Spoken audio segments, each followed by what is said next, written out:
Vous avez déjà imaginé être à un pas de l'autel, entouré d'amis et de famille, et soudain, la mariée disparaît? Ce n'est pas le genre de choses qui arrivent tous les jours, n'est-ce pas? Mais c'est exactement ce qui est arrivé à Léo Martins.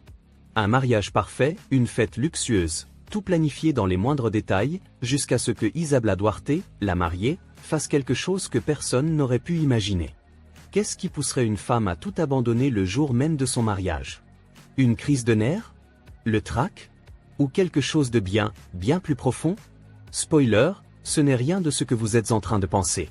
Ce qu'elle a découvert la veille du mariage était si choquant que non seulement cela a changé le cours de la cérémonie, mais cela a aussi détruit la vie de nombreuses personnes puissantes. Curieux? Vous allez être surpris par chaque détail de cette histoire. Et le final, c'est le genre de fin que personne ne voit venir. Mais avant de continuer, abonnez-vous à la chaîne et activez la cloche parce que vous ne voudrez pas manquer des histoires comme celle-ci, pleines de rebondissements et de secrets inimaginables. Prêt? Alors, plongeons dans cette intrigue pleine de suspense. Je n'aurais jamais imaginé que la veille de mon mariage deviendrait le point de bascule de toute ma vie. Pendant 3 ans, j'avais cru vivre une histoire parfaite avec Léo Martins. Il avait tout ce qu'on pouvait souhaiter, charmant, brillant, issu d'une famille influente. Sa mère, Hélène Martins, m'avait accueilli comme sa propre fille, remplissant un vide que mes parents, disparus trop tôt, avaient laissé en moi. Et sa sœur, Camille, était devenue la meilleure amie que je n'avais jamais eue. Tout semblait parfait. Jusqu'à cette nuit. Le mariage devait être somptueux. Léo et moi avions passé des mois à planifier chaque détail, des fleurs délicates aux invitations écrites à la main. Nous nous étions même disputés pour choisir le gâteau, et maintenant, en y repensant, ça me semblait presque ridicule.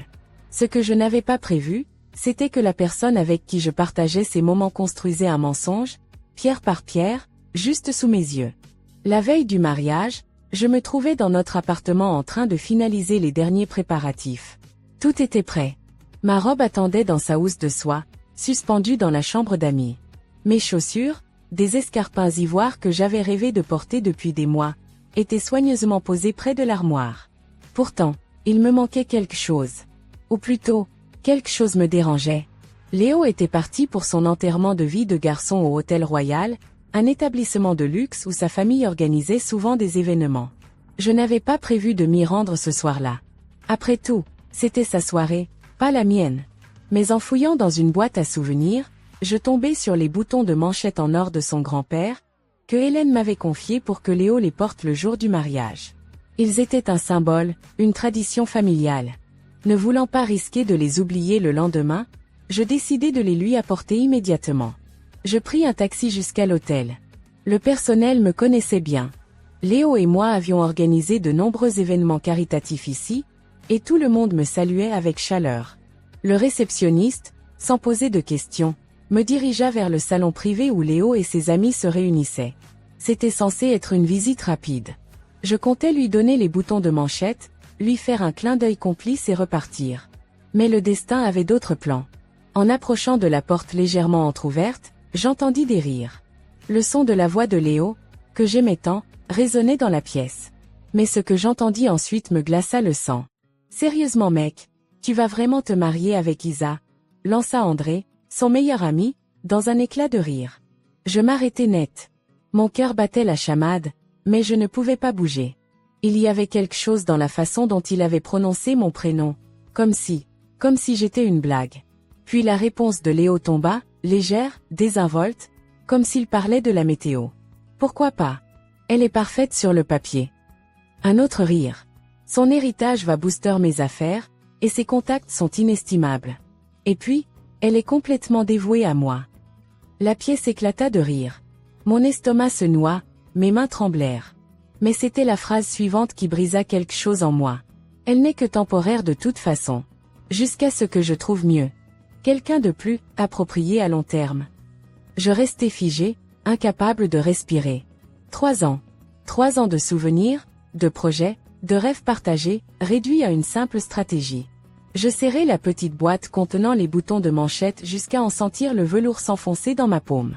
Mais je ne pleurais pas. Pas encore. Je fis demi-tour, sortis de l'hôtel en silence, le cœur en miettes mais l'esprit étrangement clair. De retour chez nous, je posai la boîte sur la table et allumai mon ordinateur. Si Léo pensait que j'étais naïve, il ne me connaissait pas aussi bien qu'il le croyait. En tant que partenaire dans certains de ses projets d'entreprise, j'avais accès à des informations sensibles, des emails, des documents financiers, des correspondances professionnelles. Ce que je découvris en fouillant me fit comprendre que sa trahison allait bien au-delà de notre relation personnelle. Des heures plus tard, j'avais entre les mains de quoi détruire non seulement son cœur, mais aussi tout ce qu'il avait construit. Je trouvais des preuves de détournement de fonds, de comptes offshore, et des emails explicites échangés avec Laura, une soi-disant associée, qui, en réalité, était sa maîtresse. Ils parlaient déjà de leur projet après la lune de miel, comme si j'étais un simple obstacle temporaire. Mais même avec tout cela, je ressentais un calme presque effrayant. Le genre de calme que l'on ressent avant une tempête. Je savais ce que je devais faire. Le matin du mariage arriva avec une étrange sérénité. Le soleil brillait à travers les rideaux en dentelle, mais la lumière semblait différente, presque irréelle. Mes mains ne tremblaient pas lorsque j'appliquais mon maquillage. Mon reflet dans le miroir ne montrait pas une femme brisée, mais quelqu'un prêt à affronter la vérité. La suite nuptiale était décorée avec des fleurs blanches et des touches de rose poudré. Hélène entra en souriant, les yeux brillants de fierté. « Isabella, ma chérie, les fleurs sont arrivées. Elles sont magnifiques, tout comme toi. » Elle me tendit mon bouquet de pivoine blanche et de roses délicates. Je pris le bouquet, sachant qu'il serait bientôt plus qu'un simple accessoire. C'était une arme déguisée. Mes demoiselles d'honneur flottaient autour de moi, ajustant ma robe, s'assurant que chaque détail était parfait. Je captais le regard de Camille dans le miroir. Elle ajustait mon voile avec tant de tendresse que, pendant une seconde, mon cœur vacilla. « Je n'arrive pas à croire que mon frère ait eu autant de chance », murmura-t-elle en serrant doucement mes épaules. « Tu vas le laisser sans voix. » Si seulement elle savait. Je souris, un sourire parfaitement maîtrisé, et répondis d'une voix douce. « Oui, je crois bien que tu as raison. » Les heures passèrent dans un flou de lac, de retouches de rouge à lèvres et de toast au champagne. Mais je ne pouvais pas boire. Chaque vibration de mon téléphone me faisait sursauter. Ce n'était pas l'excitation pré-mariage, mais l'anticipation de ce qui allait suivre. À 11h43, je reçus le message que j'attendais. Preuve supplémentaire sécurisée. Le journaliste est en place. Je me retirai dans la salle de bain, mon téléphone serré dans ma main tremblante. Les captures d'écran confirmaient tout. Les comptes cachés de Léo, les fonds détournés de ses entreprises, et surtout, les emails explicites échangés avec Laura. Quand je sortis de la salle de bain, Hélène m'attendait avec un collier de perles délicates. « Je veux que tu portes ça », dit-elle en attachant le bijou autour de mon cou. Il appartient à la famille Martins depuis des générations. La grand-mère de Léo l'a porté à son mariage. Les perles étaient froides contre ma peau, un autre symbole de ce qui allait bientôt s'effondrer. « Merci, Hélène », murmurai-je en la serrant dans mes bras. « Quoi qu'il arrive aujourd'hui, tu as été plus une mère pour moi que je n'aurais jamais pu l'espérer. » Elle me regarda, perplexe, mais avant qu'elle puisse répondre, la coordinatrice du mariage entra. « Tout est prêt. Les invités sont installés et le marié vous attend à l'hôtel. » Mes demoiselles d'honneur se mirent en ligne, excitées. Camille m'embrassa sur la joue avant de rejoindre les autres. Je restai seule quelques instants, le silence de la pièce amplifiant le battement de mon cœur. Je sortis l'enveloppe contenant toutes les preuves de sa trahison et la glissai dans une poche discrète cousue dans ma robe. Quand les portes de l'église s'ouvrirent, je pris une profonde inspiration. La musique commença, douce et solennelle. Chaque pas que je faisais dans l'allée n'était pas un pas vers un mariage, mais vers une vérité que personne n'oublierait jamais. J'étais prête. Le tintement des cloches de l'église résonnait encore dans mes oreilles alors que je remontais l'allée, chaque pas me rapprochant d'un moment que personne n'oublierait jamais. Mais ce n'était pas encore l'heure. Pas ici, pas maintenant. Mon cœur battait à un rythme régulier, non pas à cause de l'amour que je croyais ressentir pour Léo, mais à cause de la vérité que j'étais sur le point de révéler. Mais avant que tout s'effondre, je devais jouer mon rôle à la perfection. La partie venait à peine de commencer.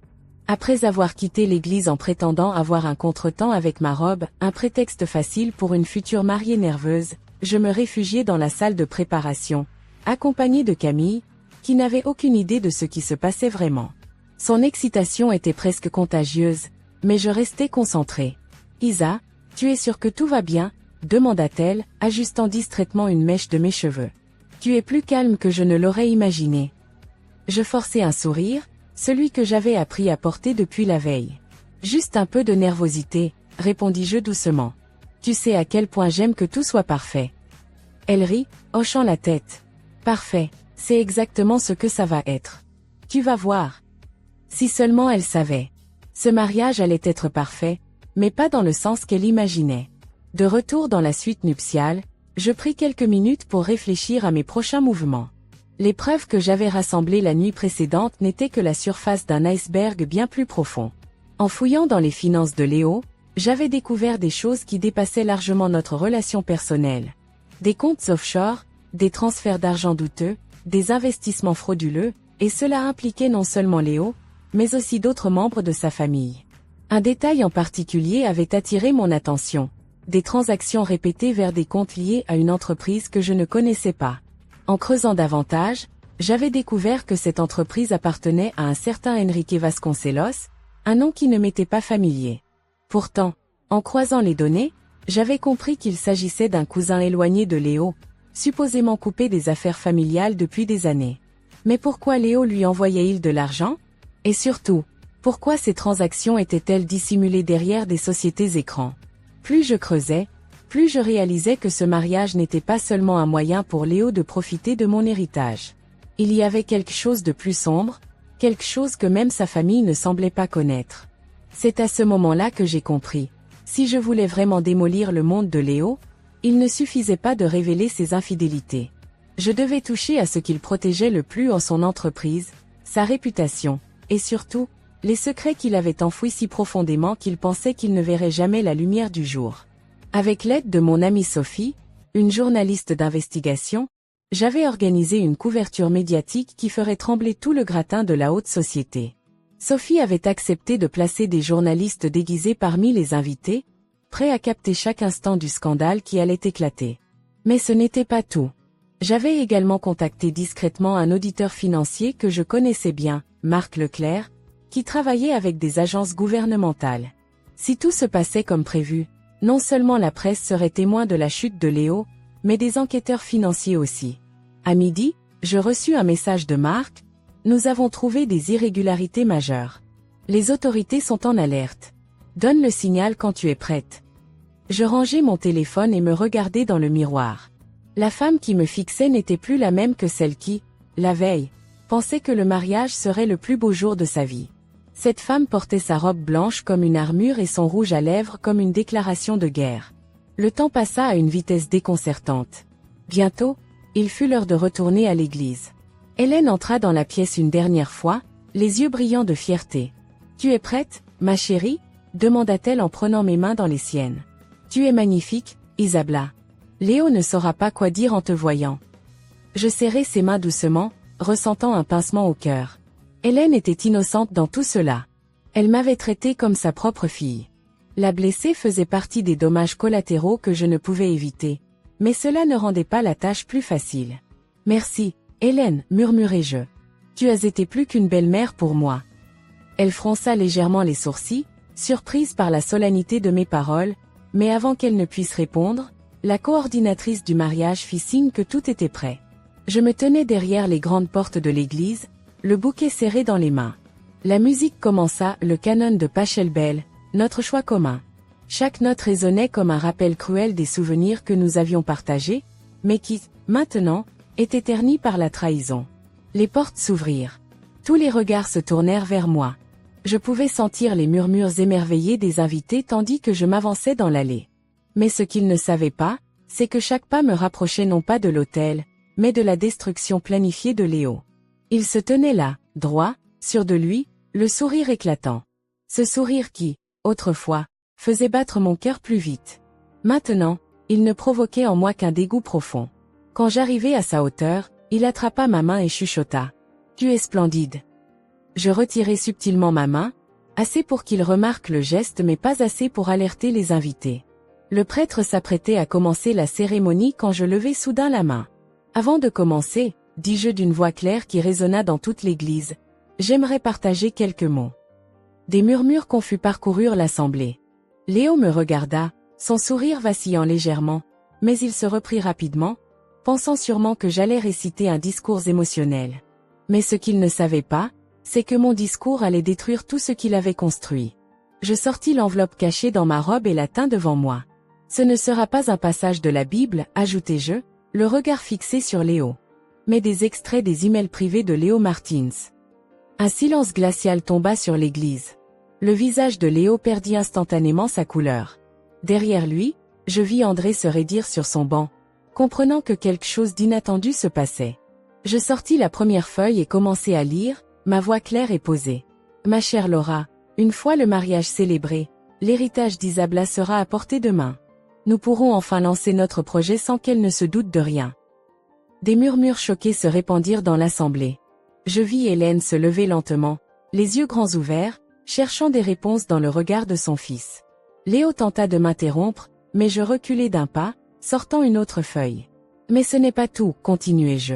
Parlons des comptes offshore et des détournements de fonds de Martins Entreprises. À ce moment précis, les portes de l'église s'ouvrirent brusquement, laissant entrer 2 agents en costume, identifiables à leurs insignes. Les invités se tournèrent vers eux, incrédules. Léo tenta de saisir les papiers de mes mains, mais je les laissai tomber, les documents se dispersant comme des flocons de neige toxiques sur le sol de l'église.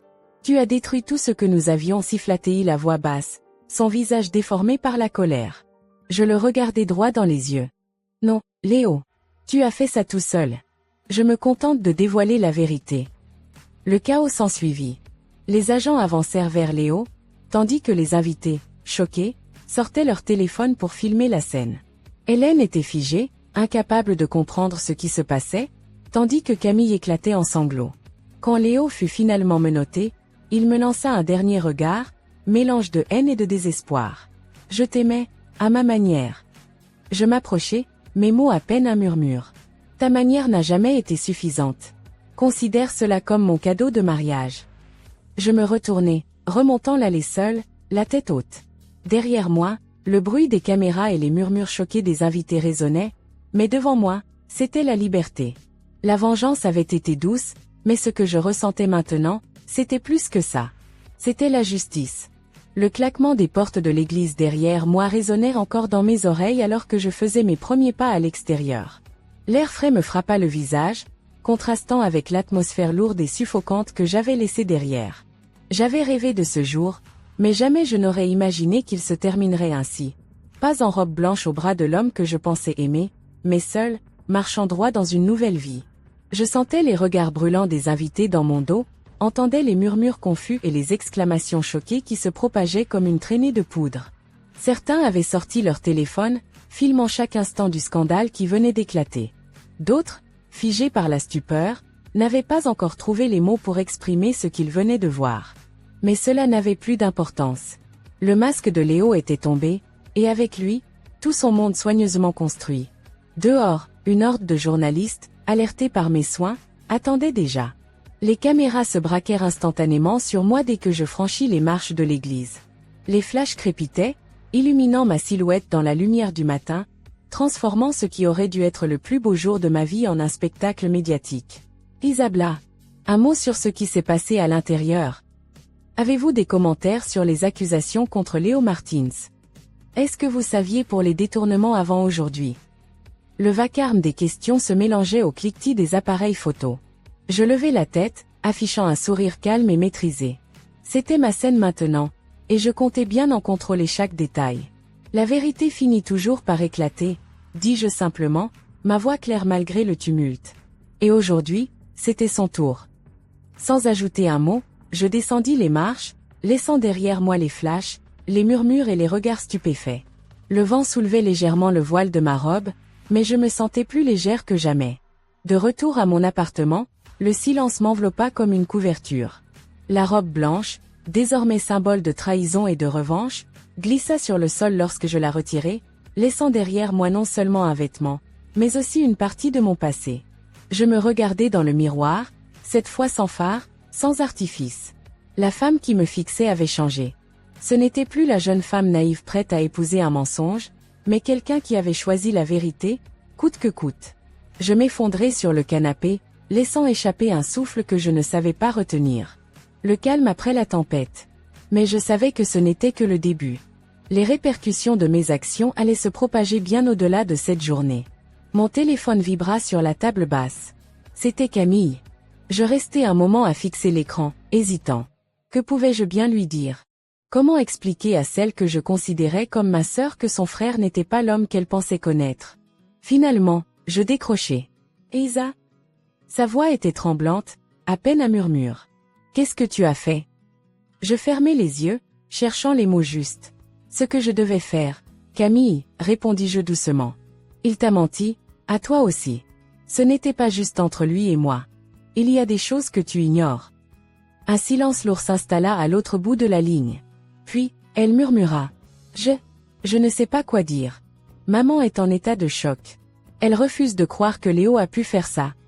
Mon cœur se serra à l'évocation de Hélène. Je l'avais trahi d'une certaine manière, même si je savais que la vérité devait être dite. Je suis désolée, Camille. Mais tu mérites de savoir. Ta mère aussi. Elle ne répondit pas immédiatement. Quand elle reprit la parole, sa voix avait changé. Moins de colère, plus de confusion. Je dois te voir. Pas maintenant, mais bientôt. Quand tu voudras, répondis-je, la gorge nouée. Je suis là. Elle raccrocha sans ajouter un mot. Je restai là, le téléphone encore à la main, réalisant que bien que Léo ait été le principal coupable, ses actes avaient laissé des cicatrices sur bien d'autres que moi. Les jours suivants furent un tourbillon de révélations et de conséquences. Les journaux ne parlaient que de ça. La mariée qui a dévoilé le scandale Martins, trahison et corruption, le côté obscur des Martins, la chute de l'empire Martins. Les réseaux sociaux s'enflammèrent, partageant des vidéos du mariage interrompu, des extraits de mon discours, des photos de Léo menotté. Les réactions allaient de l'admiration pour mon courage à la curiosité morbide pour les détails croustillants du scandale. Mais au-delà de la sphère publique, c'était dans l'intimité que les véritables répercussions se faisaient sentir. Léo fut rapidement inculpé. Les preuves que j'avais fournies, combinées à l'enquête des autorités, étaient accablantes. Détournement de fonds, fraude fiscale, blanchiment d'argent. La liste des accusations s'allongeait de jour en jour. Mais ce n'était pas tout. En creusant davantage, les enquêteurs mirent au jour un réseau de transactions illégales impliquant d'autres membres de la famille Martins. Ce que j'avais découvert n'était que la pointe de l'iceberg. Des noms prestigieux furent mêlés au scandale, des partenaires d'affaires que je connaissais à peine, des associés de longue date de Léo, et même des amis proches de la famille. Un soir, alors que je sirotais un verre de vin sur mon balcon, le téléphone sonna de nouveau. Cette fois, c'était Hélène. Je pris une profonde inspiration avant de décrocher. Je ne savais pas à quoi m'attendre. De la colère? Du chagrin? Peut-être un mélange des deux. Isabella, commença-t-elle, sa voix étrangement calme. Je ne sais pas quoi dire. Je restai silencieuse, lui laissant le temps de continuer. Je t'ai considérée comme ma fille. Et aujourd'hui, je ne sais plus quoi penser. Sa voix se brisa légèrement. Mais je sais que tu n'aurais pas fait ça sans raison. Je sentis mes yeux s'embuer, mais je me forçai à rester forte. Je ne voulais pas te blesser, Hélène. Mais la vérité devait être dite. Pas seulement pour moi, mais pour toi, pour Camille, pour tout le monde. Il y eut un long silence, puis elle murmura. Je veux te voir. Le lendemain, je me rendis à la maison des Martins, une demeure imposante qui semblait aujourd'hui presque sinistre. Hélène m'attendait dans le salon, ses traits tirés, mais ses yeux déterminés. Nous restâmes un moment à nous observer, sans parler. Puis, elle prit la parole. Dis-moi tout. Je veux savoir ce que je n'ai pas vu. Je m'assis en face d'elle et, pendant des heures, je lui racontai tout. Les preuves, les emails, les transactions. Chaque détail sordide de la double vie de Léo. Elle écouta sans m'interrompre, ses mains tremblantes serrées sur ses genoux. Quand j'eus fini, elle resta silencieuse, le regard perdu dans le vide. Il n'est plus le fils que j'ai connu, murmura-t-elle enfin. Mais je suis fière de toi, Isabella, pour avoir eu le courage de dire la vérité. Ces mots me touchèrent plus profondément que je ne l'aurais imaginé. Je réalisai alors que, malgré tout, nous étions toutes deux des victimes de Léo. Les semaines passèrent. Le procès de Léo se rapprochait, et chaque jour apportait son lot de révélations. Mais au milieu de tout ce chaos, quelque chose de beau commença à émerger. Camille et moi, malgré la douleur initiale, trouvâmes un terrain d'entente. Notre amitié, bien que mise à rude épreuve, se renforça avec le temps. Nous comprîmes que nous n'étions pas définis par les actes de Léo, mais par la manière dont nous choisissions de reconstruire nos vies. Quant à Hélène, elle devint une alliée inattendue. Ensemble, nous travaillâmes à aider ceux qui avaient été affectés par les crimes de Léo. Elle utilisa ses contacts et son influence pour promouvoir des initiatives de transparence dans le monde des affaires, cherchant à redonner un sens d'intégrité au nom Martins. 1 an plus tard, je me tenais devant un auditorium rempli, racontant mon histoire non pas comme une simple revanche, mais comme un témoignage de résilience et de vérité. La vie avait pris un tournant que je n'aurais jamais imaginé, mais en fin de compte, la vérité m'avait libéré. Et parfois, la vérité est le plus beau des cadeaux. Les mois qui suivirent l'effondrement de Léo furent à la fois chaotiques et étrangement silencieux. L'attention médiatique s'était légèrement dissipée, laissant derrière elle des cendres fumantes de ce qui avait été autrefois l'une des familles les plus respectées de la ville. Pourtant, malgré le calme apparent, les conséquences de mes actions continuaient de s'étendre comme des vagues dans un étang, touchant des personnes et des situations que je n'avais jamais envisagées. Je me réveillai un matin, la lumière du soleil filtrant à travers les rideaux de mon nouvel appartement, situé à l'autre bout de la ville. J'avais quitté l'ancien Penthouse que je partageais avec Léo quelques jours après le scandale. Trop de souvenirs y étaient gravés dans les murs, et chaque pièce semblait murmurer les mensonges que j'avais découverts. Ce nouvel espace était plus petit, plus modeste, mais il était à moi. Et surtout, il était vierge de toute tromperie. Mon téléphone vibra sur la table de nuit. Je tendis la main, m'attendant à un autre message d'encouragement d'amis ou de collègues, mais le nom qui s'afficha me figea. André Almeida. Le meilleur ami de Léo. Depuis le jour du mariage, je n'avais pas eu de nouvelles de lui. Je savais qu'il avait été interrogé par les autorités, mais il semblait s'être volatilisé après cela, évitant toute apparition publique. Pourquoi me contactait-il maintenant? Mon instinct me disait de ne pas répondre, mais une curiosité irrépressible m'envahit. Que pouvait-il bien vouloir? Après quelques secondes d'hésitation, j'ouvris le message. Isa, on doit parler. Il y a des choses que tu ignores encore. Ce n'est pas seulement Léo. Retrouvons-nous au café Solstice, 18h. Mon cœur s'emballa. Quelle vérité restait encore à découvrir? Était-ce un piège? Ou y avait-il réellement des secrets plus profonds que ceux que j'avais déjà exposés? La journée sembla s'étirer interminablement jusqu'à l'heure du rendez-vous. Lorsque j'entrai dans le café Solstice, un petit établissement discret que nous fréquentions autrefois avec Léo et ses amis, mes yeux balayèrent la salle à la recherche d'André. Je le repérai dans un coin, vêtu d'un blouson sombre, l'air plus fatigué et tendu que dans mes souvenirs. Je m'approchai prudemment, mon sac serré contre moi. « Tu voulais me voir ?» demandai-je en m'asseyant en face de lui. Il leva les yeux vers moi, et pour la première fois, je vis de la culpabilité dans son regard. « Merci d'être venu, murmura-t-il.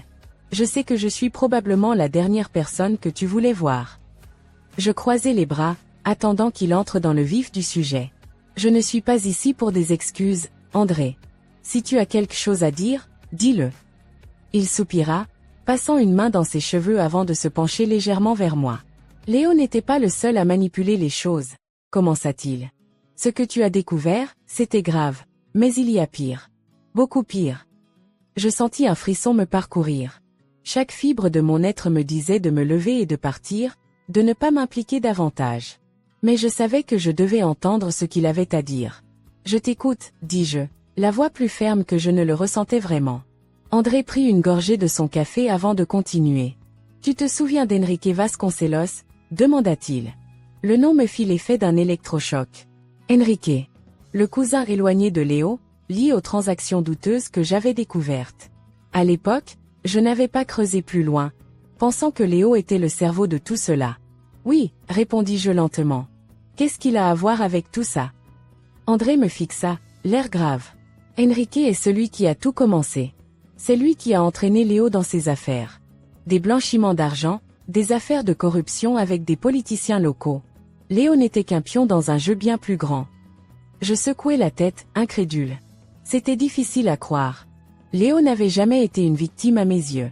Il avait toujours semblé contrôler chaque aspect de sa vie.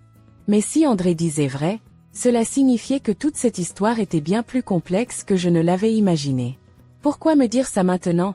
demandai-je, méfiante. André baissa les yeux. « Parce que je suis impliquée aussi. Pas autant que Léo, mais suffisamment pour que ça me hante. » Il leva les yeux vers moi, la voix tremblante. « Et parce que tu es la seule qui puisse faire éclater toute la vérité. » Je quittai le café avec l'esprit en ébullition. Les mots d'André tournaient en boucle dans ma tête. S'il disait vrai, alors ce que j'avais révélé n'était que la surface d'un réseau de corruption bien plus vaste. Mais devais-je vraiment m'impliquer davantage? Après tout ce que j'avais traversé, après avoir reconstruit ma vie, avais-je la force de plonger encore plus profondément dans ce gouffre? De retour chez moi, je m'assis sur le canapé, le regard fixé sur le vide. Mais au fond de moi, je savais déjà la réponse. Je ne pouvais pas tourner le dos à cette vérité. Pas maintenant. Les jours suivants furent consacrés à rassembler des informations. André me fournit des documents, des preuves des liens entre Enrique et plusieurs figures influentes de la ville. Chaque découverte me plongeait un peu plus dans un monde d'ombre et de mensonges. Mais plus je découvrais, plus je réalisais que la famille Martins n'était pas la seule impliquée. Ce réseau s'étendait bien au-delà, touchant des entreprises respectées, des institutions publiques et même des œuvres caritatives. Mais ce qui me surprit le plus, ce fut de découvrir que Hélène elle-même avait été manipulée par son propre neveu, Enrique.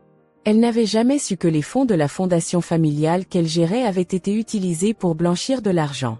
La révélation la brisa une deuxième fois. Un soir, alors que je travaillais tard dans mon bureau, Camille frappa à ma porte. Elle entra, l'air grave, tenant une enveloppe à la main. « Tu avais raison », murmura-t-elle en s'asseyant en face de moi. « J'ai fouillé dans les documents de maman. Tout ce que tu as découvert sur Enrique est vrai. » Je pris une profonde inspiration, sentant la lourdeur de la situation peser sur mes épaules. « Et maintenant ?» demandai-je. Camille me fixa, la détermination brillant dans ses yeux. « On fait tomber Enrique.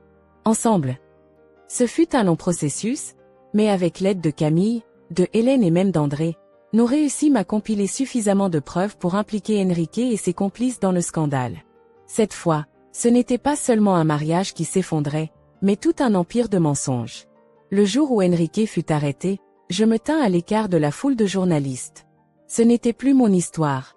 C'était celle de la vérité qui finissait toujours par émerger, peu importe combien de temps elle restait enfouie.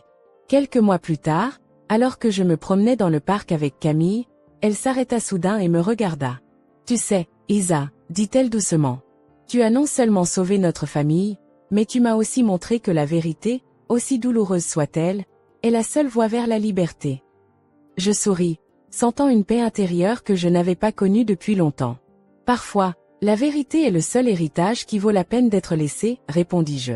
Et dans ce moment de calme, entouré de la nouvelle famille que j'avais choisie, je sus que, malgré tout ce que j'avais perdu, j'avais gagné quelque chose de bien plus précieux.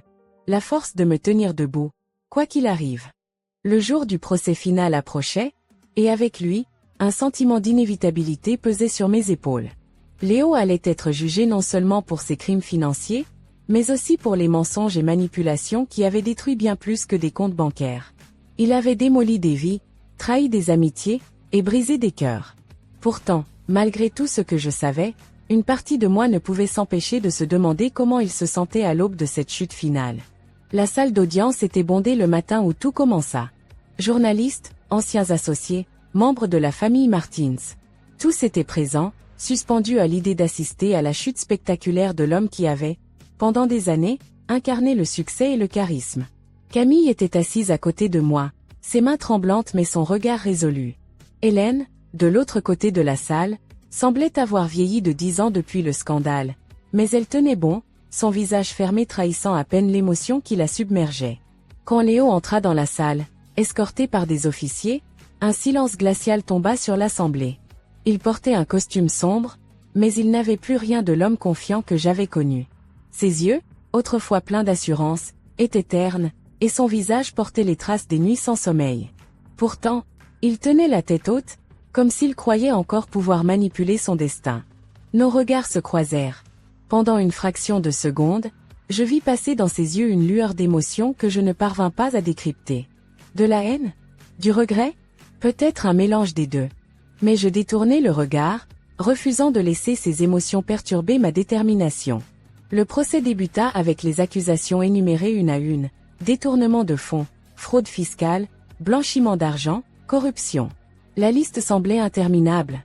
Chaque charge était accompagnée de preuves irréfutables, des documents que j'avais moi-même aidé à rassembler. Voir tout cela présenté devant la cour me donnait un étrange sentiment de satisfaction, mais aussi un poids dans la poitrine.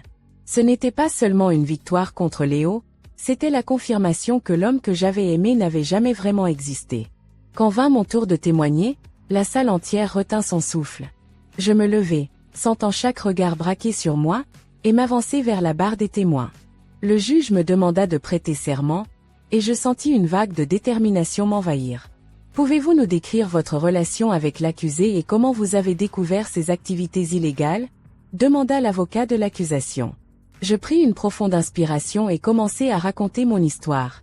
Je parlais de notre rencontre, de notre relation, des projets de mariage, et enfin, de cette nuit fatidique où j'avais entendu Léo révéler ses véritables intentions. Ma voix resta ferme, même lorsque j'évoquais les trahisons personnelles, mais je vis le visage de Léo se contracter à chaque mot. Quand je terminai, l'avocat de la défense se leva pour me contre-interroger. Il tenta de me faire passer pour une femme éconduite, animée par la vengeance plutôt que par la justice. Mais je restai imperturbable. Je ne suis pas ici pour me venger, déclarai-je fermement en le fixant dans les yeux. Je suis ici pour dire la vérité. Et la vérité, c'est que Léo Martins a trahi non seulement moi, mais tout le monde autour de lui. Le juge hocha la tête et fit signe à l'avocat de la défense de se rasseoir. En retournant à ma place, je croisai à nouveau le regard de Léo. Cette fois, il n'y avait plus de défi dans ses yeux. Juste une acceptation silencieuse de la réalité. Les jours suivants furent un enchaînement de témoignages accablants. D'anciens associés de Léo vinrent décrire comment il les avait manipulés pour couvrir ses fraudes. Des employés de ces entreprises racontèrent comment ils avaient été contraints de falsifier des documents sous la menace de perdre leur emploi. Même André, son plus proche ami, témoigna contre lui, révélant les détails de leurs transactions illégales. Mais le témoignage le plus dévastateur fut celui de Hélène. Quand elle prit la barre des témoins, la salle entière retint son souffle. Hélène, toujours impeccable malgré la douleur évidente, fixa son fils avec des yeux pleins de tristesse. « Léo est mon fils », commença-t-elle, sa voix tremblante. « Je l'ai élevé avec des valeurs d'intégrité et de respect. Mais l'homme que je vois aujourd'hui n'est pas celui que j'ai connu. Il a trahi sa famille, ses amis, et tout ce que nous représentions. » Léo baissa les yeux, incapable de soutenir le regard de sa mère. « Je l'aime toujours, car il est mon fils, » poursuivit-elle, les larmes aux yeux. Mais l'amour ne peut pas effacer la vérité. Et la vérité doit prévaloir, peu importe la douleur qu'elle cause. La salle resta silencieuse lorsqu'Hélène quitta la barre des témoins. C'était le coup de grâce. Même sa propre mère ne pouvait pas défendre ses actions. Le verdict fut rendu une semaine plus tard.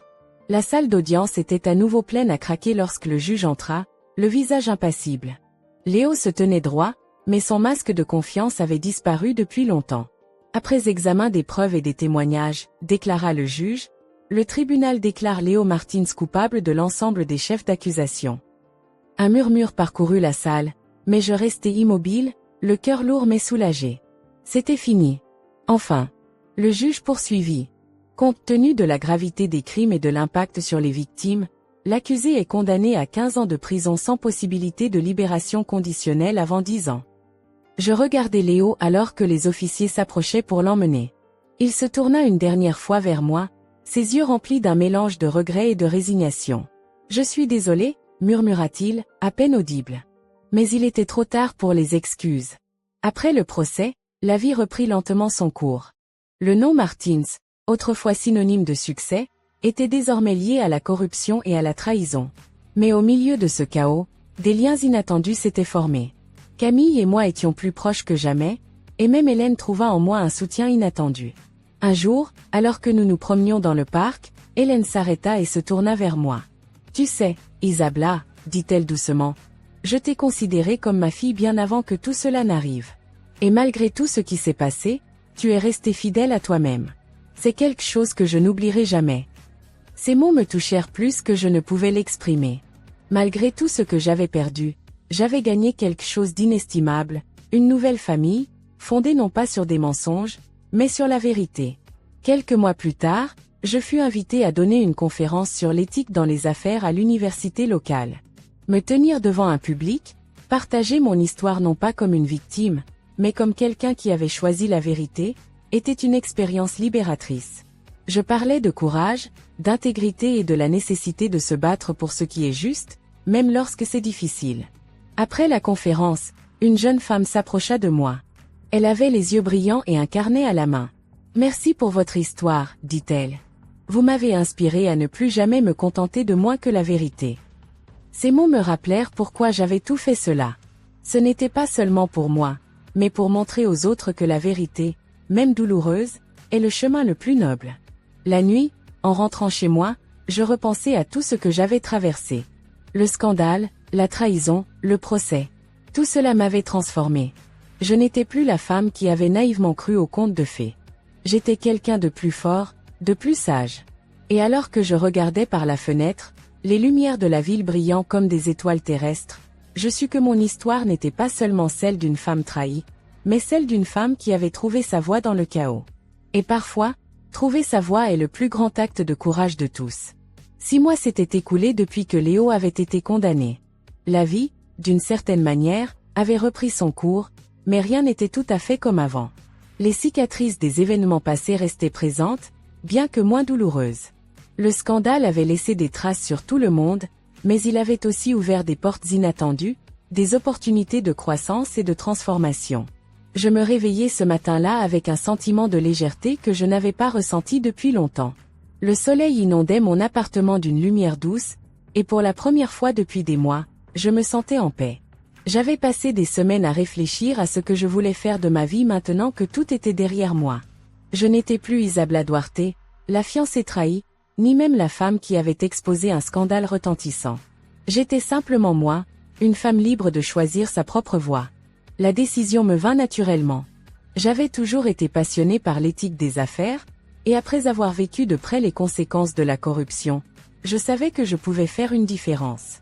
Avec l'aide de Camille et même de Hélène, qui avaient toutes deux retrouvé un sens à leur vie après la chute de Léo, je décidai de créer une fondation dédiée à la transparence et à l'intégrité dans le monde des affaires. La Fondation Duarte pour l'éthique vit le jour 3 mois après le procès. Son but était simple, offrir des ressources, des formations et un soutien aux entreprises cherchant à instaurer des pratiques honnêtes et éthiques. Mais au-delà de l'aspect professionnel, cette fondation était pour moi un symbole de résilience et de renouveau. Le jour de l'inauguration de la fondation fut émouvant. La salle était remplie de personnes qui, d'une manière ou d'une autre, avaient été touchées par ce que j'avais vécu. Il y avait des anciens collègues, des amis, mais aussi des visages inconnus qui avaient suivi mon histoire à travers les médias. Camille prit la parole en premier, sa voix claire et assurée résonnant dans la pièce. Aujourd'hui, nous célébrons plus qu'une simple organisation, déclara-t-elle. Nous célébrons le courage de dire la vérité, même lorsque cela semble impossible. Isabella m'a montré que la force ne réside pas seulement dans les grands gestes, mais dans la persévérance face à l'adversité. Je sentis mes yeux s'embuer, mais je maintins mon calme. Lorsque ce fut mon tour de parler, je me levai, prenant un moment pour observer l'assemblée. La vérité, commençai-je, n'est pas toujours facile à affronter. Elle peut être brutale, douloureuse, et laisser des cicatrices. Mais elle est aussi libératrice. Ce que j'ai appris au cours de ces derniers mois, c'est que la vérité ne détruit pas seulement, elle reconstruit. Elle nous pousse à être meilleurs, à aller au-delà de nos peurs, et à créer quelque chose de beau à partir des ruines. Je marquai une pause, laissant mes mots résonner. Cette fondation est le fruit de cette vérité. Elle est le symbole que, peu importe combien de fois on nous trahit ou combien de fois on tombe, nous avons toujours le pouvoir de nous relever et de choisir la voie de l'intégrité. Les applaudissements qui suivirent furent sincères, emplis de chaleur. En ce moment précis, je sus que j'avais trouvé ma place, non pas en tant que victime, mais en tant que leader, en tant que femme qui avait transformé sa douleur en force. Au fil des mois, la fondation prospéra. Nous collaborâmes avec des entreprises locales, des universités et même des institutions gouvernementales pour promouvoir des pratiques commerciales éthiques. Les conférences que je donnais attiraient de plus en plus de monde, et les témoignages de ceux que nous avions aidés me rappelaient chaque jour pourquoi j'avais fait ce choix. Mais malgré tout cela, il y avait une partie de moi qui n'était pas encore totalement guérie. Léo restait une ombre dans mon esprit, un chapitre que je n'avais pas encore complètement refermé. Ce n'était pas que je ressentais encore de la colère ou de la tristesse, mais plutôt un besoin de comprendre, de trouver un véritable sens à tout ce qui s'était passé. Un après-midi, alors que je travaillais tard dans mon bureau, je reçus une lettre inattendue. L'écriture était soignée, presque familière. Mon cœur se serra lorsque je vis le nom de l'expéditeur, Léo Martins. Je restai un moment à fixer l'enveloppe, hésitant à l'ouvrir. Que pouvait-il bien avoir à me dire? Après tout ce qui s'était passé, que restait-il à dire? Finalement, ma curiosité l'emporta. Je déchirai l'enveloppe et dépliai la lettre. Isabella. Je ne sais pas comment commencer cette lettre. Les mots me semblent insignifiants face à tout ce que je t'ai fait subir. Pourtant, je ressens le besoin de t'écrire, non pas pour te demander pardon, je sais que je ne le mérite pas, mais pour te dire la vérité, celle que je n'ai jamais eu le courage de t'avouer. Depuis que je suis en prison, j'ai eu beaucoup de temps pour réfléchir. Ce que j'ai fait, ce que j'ai perdu, et surtout, ce que j'ai détruit. En te trahissant, je n'ai pas seulement détruit notre relation, j'ai détruit une partie de moi-même. Tu m'as montré, par ta force et ton courage, ce que signifie réellement l'intégrité. Ce que je n'ai jamais pu comprendre ou incarner. En te voyant continuer, en te voyant transformer cette douleur en quelque chose de beau, j'ai réalisé à quel point j'avais tout gâché. Je ne m'attends pas à ce que tu me pardonnes. Je veux seulement que tu saches que, grâce à toi, j'essaie de devenir une meilleure personne, même ici, derrière ces murs. Léo.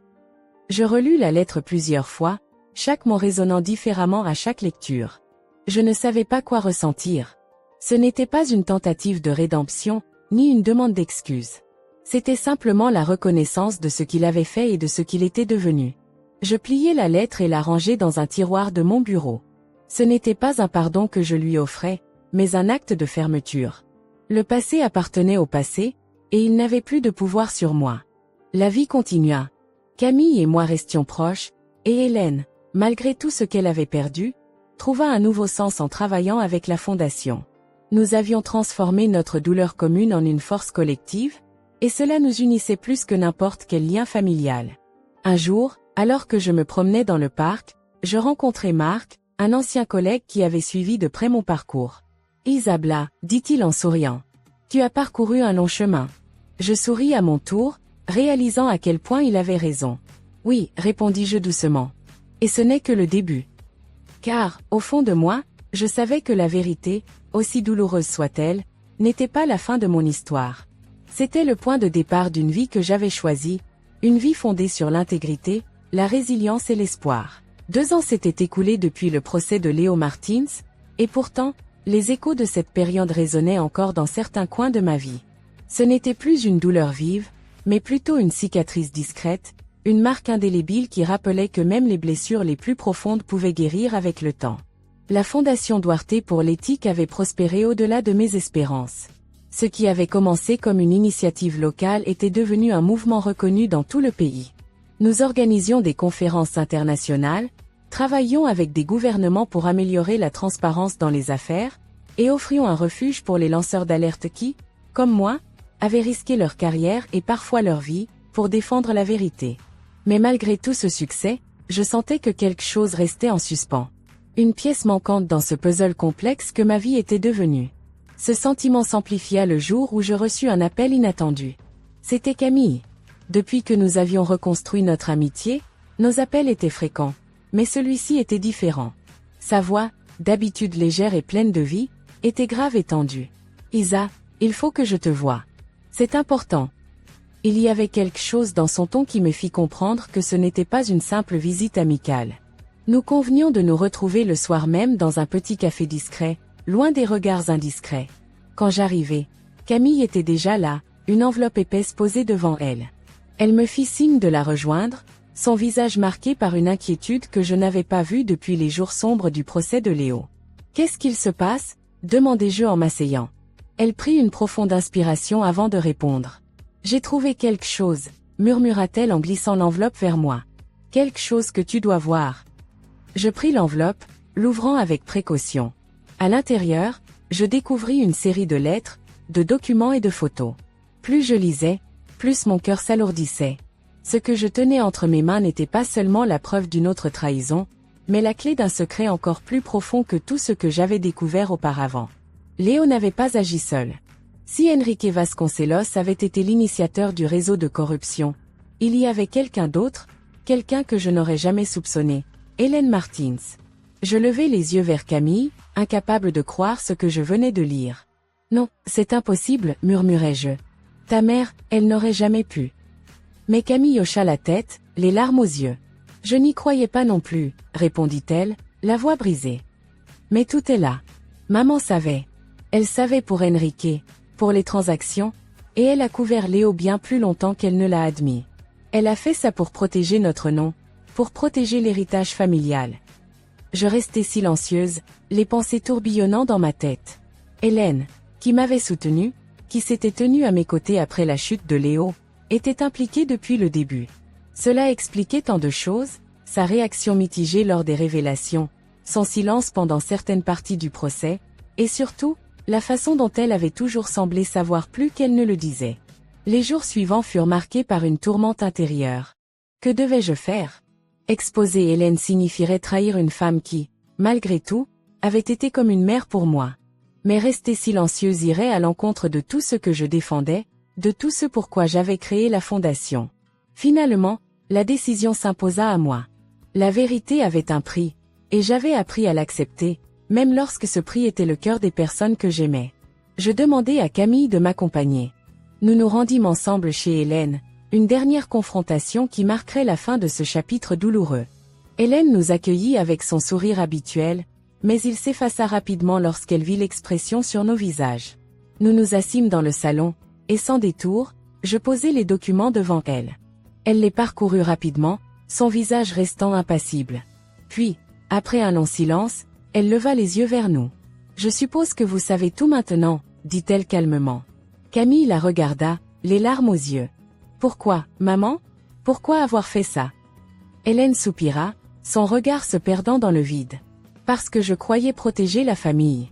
Je pensais que tout cela finirait par se résoudre, que Léo changerait.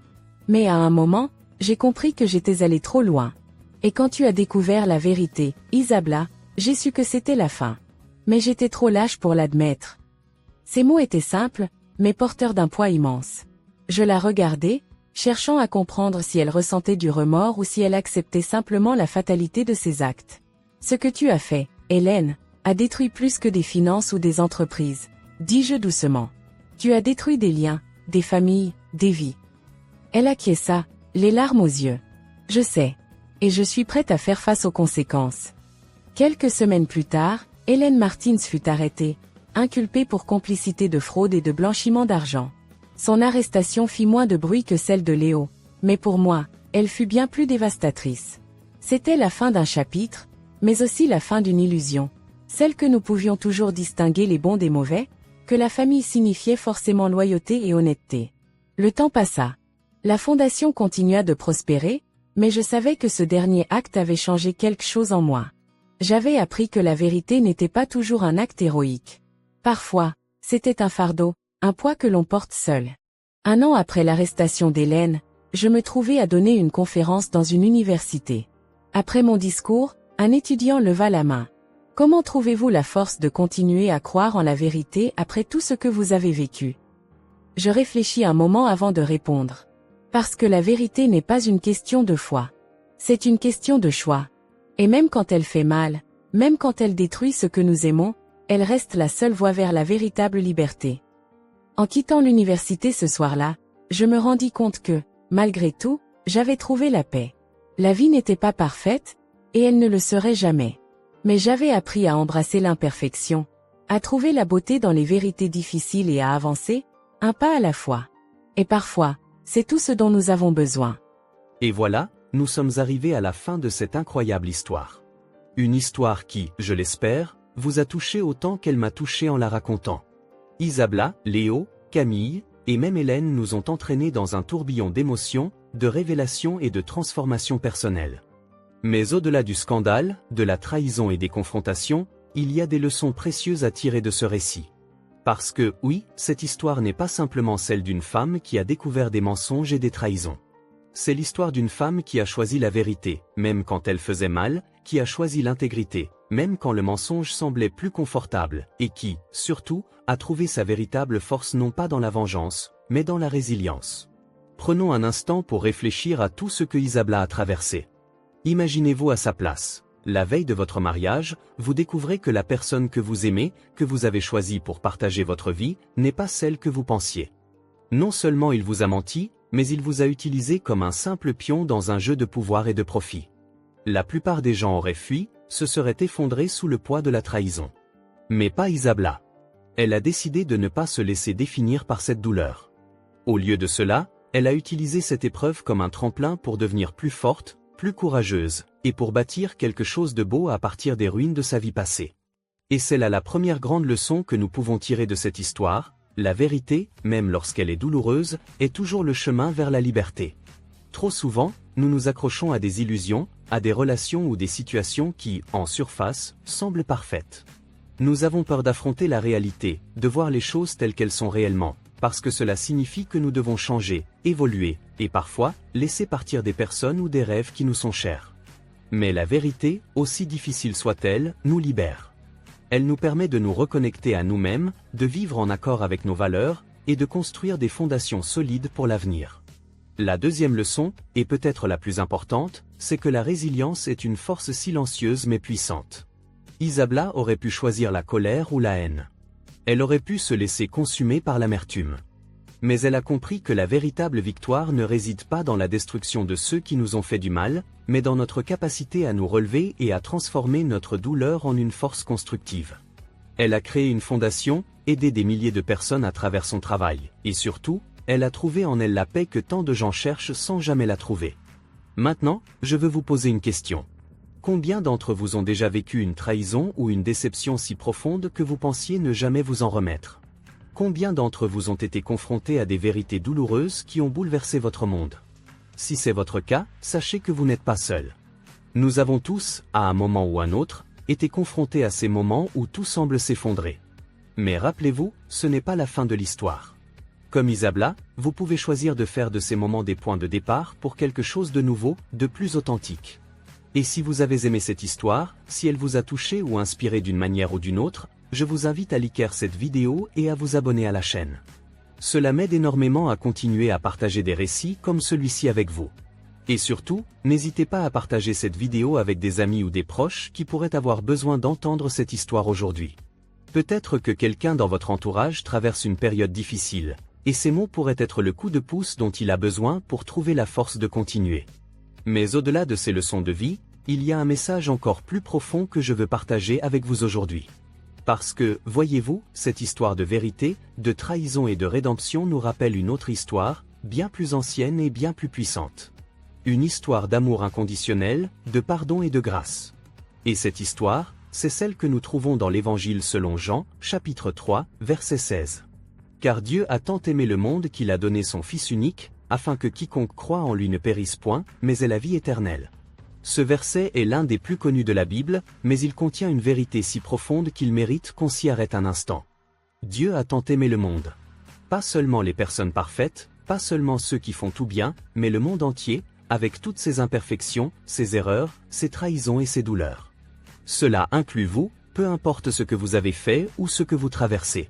Peu importe combien vous pensez avoir échoué ou combien vous vous sentez indigne, Dieu vous aime d'un amour infini et inconditionnel. Et cet amour n'est pas un simple sentiment ou une émotion vague. C'est un amour actif, un amour qui a conduit Dieu à envoyer son propre Fils, Jésus-Christ, sur cette terre pour vivre parmi nous, pour nous enseigner, pour nous montrer le chemin de la vérité et de la vie. Jésus n'est pas venu pour condamner, mais pour sauver. Il est venu pour porter nos fardeaux, pour nous libérer de nos chaînes, qu'elles soient faites de peur, de culpabilité, de honte ou de douleur. Pensez grec un instant. Dans cette histoire que nous venons de partager, Isabla a dû affronter des trahisons humaines, des mensonges et des douleurs profondes. Mais imaginez que, peu importe à quel point ces expériences étaient difficiles, il y a un amour encore plus grand qui attend chacun de nous, prêt à nous accueillir tels que nous sommes, avec nos blessures, nos échecs et nos imperfections. Jean 3h16 nous rappelle que ce salut n'est pas réservé à quelques élus. Il est pour quiconque croit en lui. Cela signifie que peu importe où vous en êtes dans votre vie, peu importe vos erreurs passées ou vos doutes présents, vous pouvez choisir aujourd'hui de vous tourner vers cet amour, d'accepter Jésus-Christ comme votre sauveur et de laisser sa lumière transformer votre vie. Vous voyez, accepter Jésus, ce n'est pas seulement une question de religion ou de règles à suivre.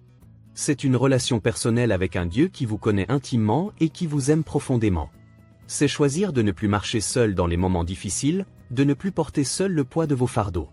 C'est trouver en lui une paix et une joie qui surpassent toutes les circonstances. Alors, je vous invite, là où vous êtes, à réfléchir à ce que cela signifie pour vous.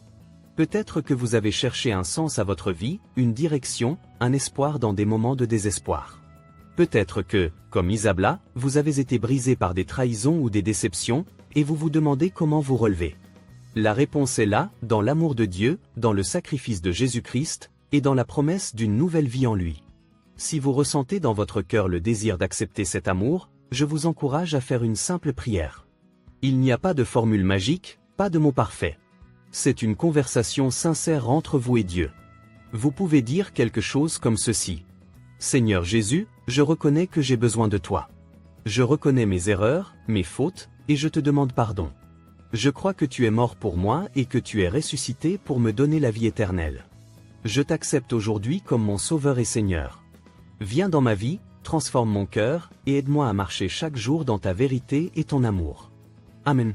Si vous avez fait cette prière, sachez que c'est le début d'un nouveau voyage, un voyage de foi, d'amour et de transformation. Vous n'êtes plus seul. Dieu marche avec vous à chaque étape, dans les moments de joie comme dans les tempêtes. Et si vous avez besoin de soutien, n'hésitez pas à laisser un commentaire ci-dessous. Cette communauté est ici pour vous encourager, pour prier avec vous et pour vous accompagner dans cette nouvelle étape de votre vie. Partagez votre témoignage si vous en avez un, ou simplement vos pensées après avoir entendu cette histoire et ce message. Vous ne savez jamais qui pourrait être touché par vos mots. Avant de terminer, je tiens à vous remercier d'avoir pris le temps d'écouter cette histoire. Si elle vous a inspiré, si elle a éveillé quelque chose en vous, je vous encourage à liker la vidéo, à vous abonner à la chaîne, et à activer la cloche pour ne manquer aucune de nos prochaines histoires. Ensemble, nous pouvons créer une communauté où la vérité, l'amour et l'espoir sont au cœur de tout ce que nous partageons. Et rappelez-vous toujours, peu importe où vous en êtes dans la vie, vous êtes aimé. Vous êtes précieux aux yeux de Dieu, et il a un plan magnifique pour votre vie. Ne laissez jamais les épreuves ou les échecs définir qui vous êtes. La vérité vous rendra libre, et l'amour de Dieu vous portera à travers toutes les tempêtes. Merci d'avoir été avec moi jusqu'à la fin de cette histoire. Prenez soin de vous, restez forts, et à très bientôt pour une nouvelle aventure. Que Dieu vous bénisse abondamment.